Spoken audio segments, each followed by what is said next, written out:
오늘 함께 묵상할 말씀은 로마서 13장 11절로 14절입니다.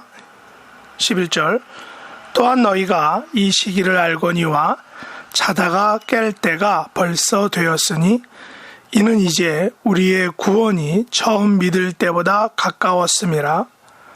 밤이 깊고 낮이 가까웠으니 그러므로 우리가 어둠의 일을 벗고 빛의 갑옷을 입자. 낮에와 같이 단정히 행하고 방탕하거나 술 취하지 말며 음란하거나 호색하지 말며 다투거나 시기하지 말고 오직 주 예수 그리스도로 옷 입고 정욕을 위하여 육신의 일을 도모하지 말라. 아멘. 오늘 말씀의 제목은 오직 주 예수 그리스도로 옷 입을 때라는 것입니다. 오늘 본문은 바울이 로마의 그리스도인들에게 마지막 때를 살아가는 성도의 모습에 대한 말씀을 하고 있습니다. 마지막 때를 살아가는 성도의 모습은 오직 주 예수 그리스도로 옷 입고 깨어 있는 삶을 살라라고 바울이 말하고 있습니다.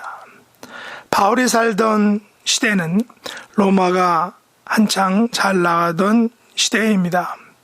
한국이나 다른 나라에서도 기독교 종말론에 대한 강조와 운동은 종종 있어 왔습니다. 물론 종말론에 대한 조짐과 강조는 예수님 당시에도 그랬고 지금까지도 일어났던 것을 우리는 잘 알고 있습니다.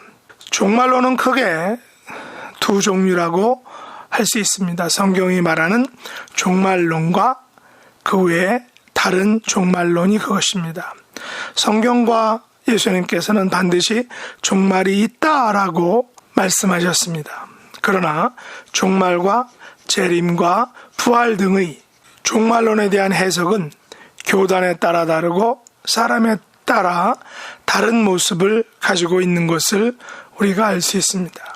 우리는 휴거니 시한부 종말론이니 하는 종말론으로 인한 사회적 문제와 교리적 문제가 복잡했던 것을 우리가 역사적으로 겪어왔습니다. 특별히 이단들과 사이비 종교 그리고 유사 종교들은 바로 이 종말론을 매우 강조하면서 사람들의 삶을 잘못된 방향으로 이끌며 크나큰 사회적, 종교적 무리와 문제들, 심각한 폐해를 일으켰던 것을 우리가 알고 있습니다. 이에 사도 바울은 로마의 그리스도인들에게 이 시기, 그 당시 종말의 시기를 알거니와 자다가 깰 때가 벌써 되었다라고 바울은 말합니다. 물론 사도 바울이 이 말을 하고서도 무려 2000년이 지난 지금도 종말을 이야기하는 것을 우리가 알고 있습니다. 지금도 종말의 때라라고 말하고 있죠. 바울은 이제 우리의 구원이 처음 믿을 때보다 가까웠다라고 했지만 여전히 우리는 동일하게 종말이 가까웠다라고 말하고 있습니다. 그렇다면 종말의 시기는 예수님께서도 언급하셨듯이 언제 일는지 모르고 오직 아버지의 권한에 있음을 우리가 인정해야 할 것입니다. 단지 우리는 종말이 가까웠음을 인정하고 바울이 권면했듯이 밤이 깊고 낮이 가까웠음을 우리가 깨닫고 종말에 합당한 삶을 살아야 한다라는 것입니다. 그러면 바울이 언급한 종말을 살아가는 성도의 삶은 과연 무엇일까요? 그것은 12절 말씀처럼 어둠의 일을 벗고 빛의 갑옷을 입어야 한다는 것입니다. 사람은 이 세상에서 살아갈 때 어둠의 일에 대한 많은 유혹을 받습니다. 그 유혹을 물리치는 것이 결코 쉬운 일이 아니다라는 것을 우리가 알고 있습니다. 그러나 그 어둠의 유혹에 넘어가서 어둠의 일을 하게 되면 그 결과는 불을 보듯 뻔한 것이다 라는 것도 우리가 역사적 교훈을 통해서 잘 알고 있습니다. 바로 죄와 사망의 길만이 기다리고 있는 것입니다. 그러므로 우리는 빛의 갑옷을 입어야 합니다.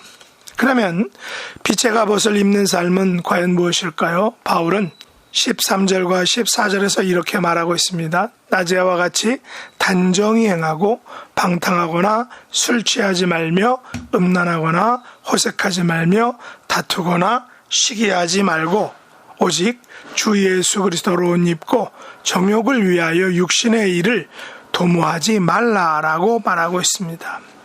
여기서 낮에와 같이 단정히 행하라는 것은 어둠의 일에 대한 유혹을 물리치는 삶을 살아야 한다는 것입니다. 사람들은 낮에는 멀쩡하게 살다가 어둡고 또 자신과 사람들이 잘 안 보이는 밤이 되면 종종 흩어지는 것을 보게 됩니다. 마음도 흩어지고 생각도 흩어지고 또 행동도 흩어지는 것을 보는 것입니다. 소위 낮에 단정함이 사라지고 방탕함과 술취함과 음란함과 호색함과 다툼과 시기가 고개를 들고 심지어 판을 치는 것입니다. 왜 낮에는 단정하다가 밤이면 어두워지면 방탕하고 술취하고 정욕과 육신의 일을 도모할까요? 성경은 이것이 인간이 가진 죄성 때문이다라고 말합니다. 이 같은 어둠의 일은 비단 이방인들만의 모습이 아니죠. 그리스도인들도 마찬가지임을 우리가 역사를 통해 잘 알고 있습니다. 그렇다면 이것은 이방인이든 기독교인이든 빛의 갑옷을 입지 않았기 때문이다라는 사실을 알게 됩니다. 빛의 갑옷은 오직 주 예수 그리스도로 옷 입는 것입니다. 그리스도로 옷을 입는다는 것은 예수님께서 생각하시는 대로 생각하고 예수님께서 행동하시는 대로 행동하는 것을 또한 의미하는 것입니다. 예수 그리스도로 옷 입는다는 것은 우리가 예수 그리스도화 되는 것을 의미하는 것입니다. 배우나 연기자들은 설정된 주인공이나 배우처럼 그 캐릭터가 되기 위해서 무단히 연습하고 훈련합니다. 물론 그렇다고 해서 배우가 드라마의 주인공이나 그 실제 인물이 되는 것은 아닙니다. 그럼에도 불구하고 우리는 빛의 갑옷 예수 그리스도로 옷 입기 위하여 그리스도를 닮아가야 하는 것입니다. 그리스도처럼 생각하고 또한 그리스도처럼 행동해야 하는 것입니다. 다시 말해 그리스도화가 되어야 하는 것입니다. 물론 우리가 그리스도는 될 수 없습니다. 그러나 그리스도처럼 예수 그리스도의 본을 따라가는 삶을 살아가야 한다는 것입니다. 예수 그리스도께서 보여주신 그 모범과 교훈과 삶의 방식을 따라가고 또 그것을 훈련해야 한다는 것입니다. 이것이 바울이 말한 그리스도로 옷 입는다는 말의 의미일 것입니다. 설교자들은 성도들을 향하여 작은 예수가 되라 라고 종종 설교를 합니다. 이 말은 내가 성도들이 그리스도화가 되어야 한다는 것입니다. 사도 바울은 에베소 6장 13절로 18절에서 그리스도인의 영적 무장으로 하나님의 전신갑주를 입으라 혹은 취하라 라고 말했습니다.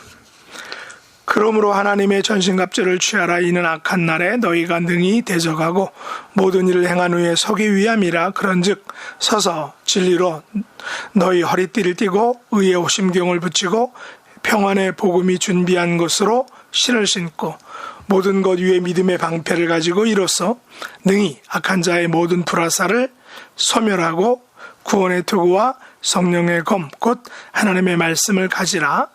모든 기도와 간구를 하되 항상 성령 안에서 기도하고 이를 위하여 깨어 구하기를 항상 심쓰며 여러 성도들을 위하여 구하라 라고 하나님의 전신갑주를 입는 것이 우리 그리스도인들의 영적 무장이다라고 사도 바울은 말했습니다.